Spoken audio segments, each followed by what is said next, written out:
What is up, everybody? It's your boy Nerdican. It's new comic book day. Yes, this is a week old, but I wanted to do it. I read this, and it's a recommend. This is a go buy, and it's so refreshing that to read Tomasi's work on this Detective Comics that I went ahead and bought the next one, which I'm going to do a little later. I need to buy more DC. I've kind of come to that conclusion today. I'm trying something new with Justice League Dark. That cover, look at that cover. That cover kind of caught me. I was like, okay, I want to see what this is about. And Marvel's been so busy like promoting complete BS and gimmicks that I totally forgot that Ed Brisson was going to be writing X-Force. And I'm doing X-Force #1. Going to see how it goes. I really think this is going to be good. I'm really looking forward to this. This team looks interesting.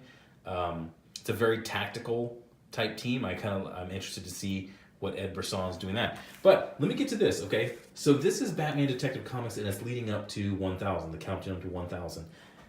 I don't like, just like counting down to an arbitrary number. I mean, hopefully DC is building something very interesting here, and I hope that they are, because, I mean, yes, that is a huge milestone in comic books, especially in comic books today when they get, like Marvel, rebooted every 10 months. The story is really, really cool. Here's the difference with Marvel and DC. Marvel, you open up a Marvel book, and you guys know it if you want, you read Marvel books. This whole page, they'll devote an entire page to blah, blah, blah, Batman was this, and because of this and that, and because and Janet Pym, the girl in Action Squad, and just things like that. And it just wastes that whole thing where, it's pretty simple. It's Batman. You know who Batman is. And this is Batman. This isn't the Tom King Batman, who is a completely ineffectual, overly emotional, overly introspective Batman. This is Batman detective in a comic. So he's got this situation. He's basically just, I don't know if he did it or I think somebody else did this. Yeah, somebody else did this. Somebody else basically just ran through his rogues gallery in Arkham, and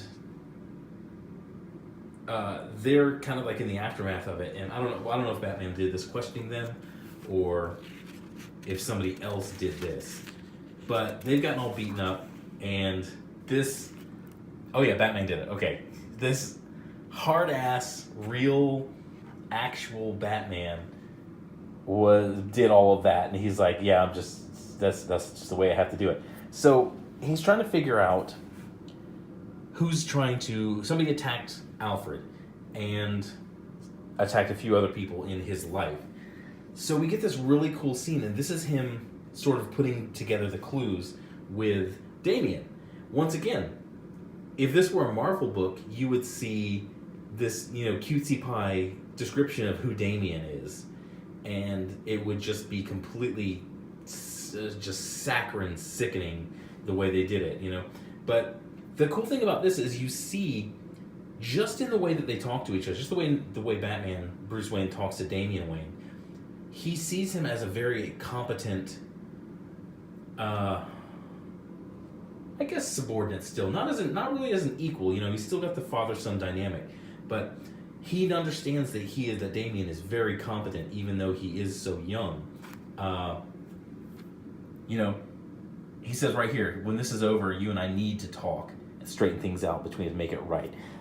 That is the way a father would. That's not the way a father would talk to however old he is, 8 or 9, maybe 12. I don't know.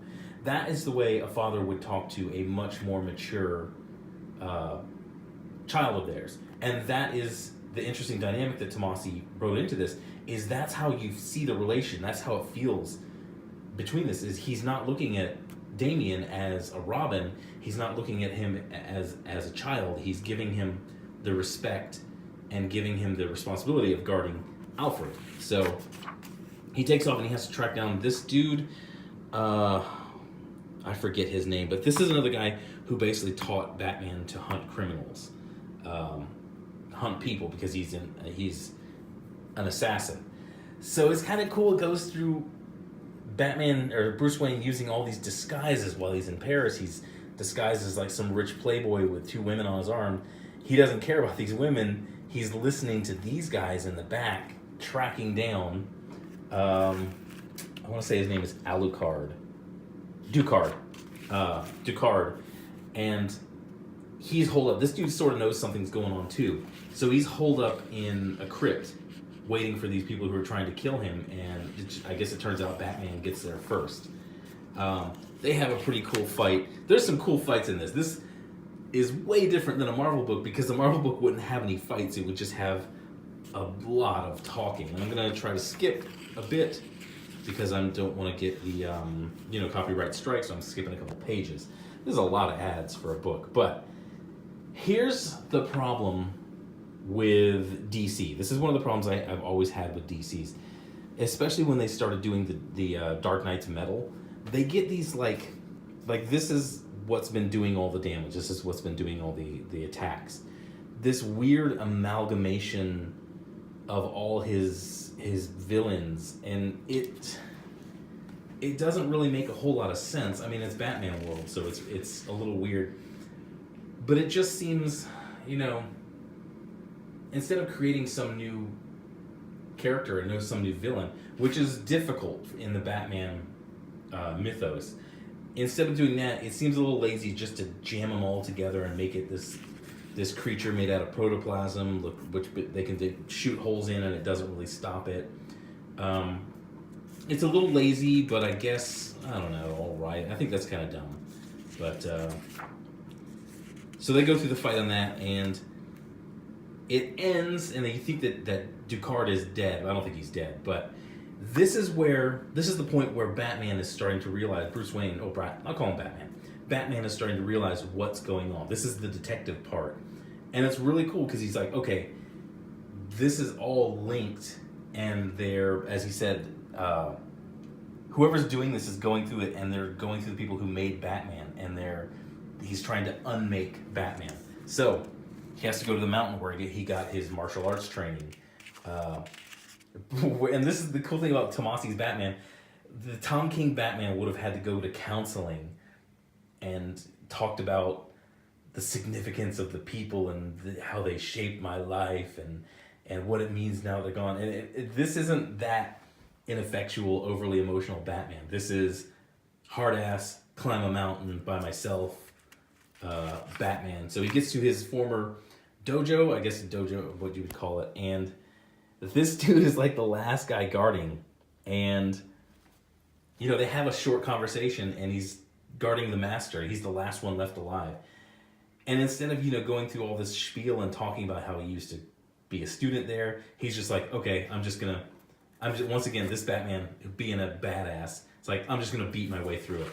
This is also, I'm going to skip this too because I don't want to spoil this, but this is also a really cool fight scene. So we get, in this book already, we've gotten 2 really good fight scenes. And this is the book that made me decide, okay, I need to start buying more DC books because DC is respecting the craft. They're respecting the medium of comic books still to a greater extent than Marvel. I've always been a Marvel, and I've said this before on my channel. I've always been a Marvel guy, but Marvel is a dumpster fire right now. So, and this is coming up on something big, and I really like Tomasi's writing, and I like the artwork. Like, once again, if this were a Marvel book, all this in the back would be just miasma. The Bruce would be talking to his master, and the background would just be a flat pinkish purple wall instead they draw, I don't know if they had this in stock or whatever, instead they're drawing the parts of the monastery, the big doors, showing him climbing back out, and that shows a deeper respect for the medium still lives on at DC, which, they've had some D-bags in recent months at DC, but Robbie Rodriguez being the leader of that. But all in all, once again, look at the detail. This door, this thing flipping over, you understand what's going on here. This is the original Miracle Man. This is the guy who taught Batman to be an escape artist, and he goes to see him because he's one of the last links, and it turns out it's a trap. That's where it ends. Man, big props to everybody involved in this, man. This is a really good book. This is a recommendation. Go out and buy this. This is really cool, and I can't wait to read it. Once again, something that I haven't been getting from Marvel is I read one book, and when I'm done with the Marvel book, I just want to rip it, or I just want to throw it away, or I just want to donate it and get it away from me as quickly as possible. Whereas this, I read this, and I was like, okay, I really should have picked up the next book, or I can't wait to pick up the next book. And here it is. I'm going to read this one a little later, and I guess I'll do a review on that tomorrow, or maybe later tonight. But that's all I got. This is Recommend. Thank you for watching. Thank you for subscribing, everybody. I picked up some new subscribers. Thank you I hope you enjoy the content, and as always, I am open to suggestions on things to cover. If there's formats that you like and you don't like in my videos, let me know. I'm always all ears. But this is good. Go get it. This just came out today. Also, go get it. I'm sure this is going to be really good. But thanks for watching. Y'all have a good day. Bye.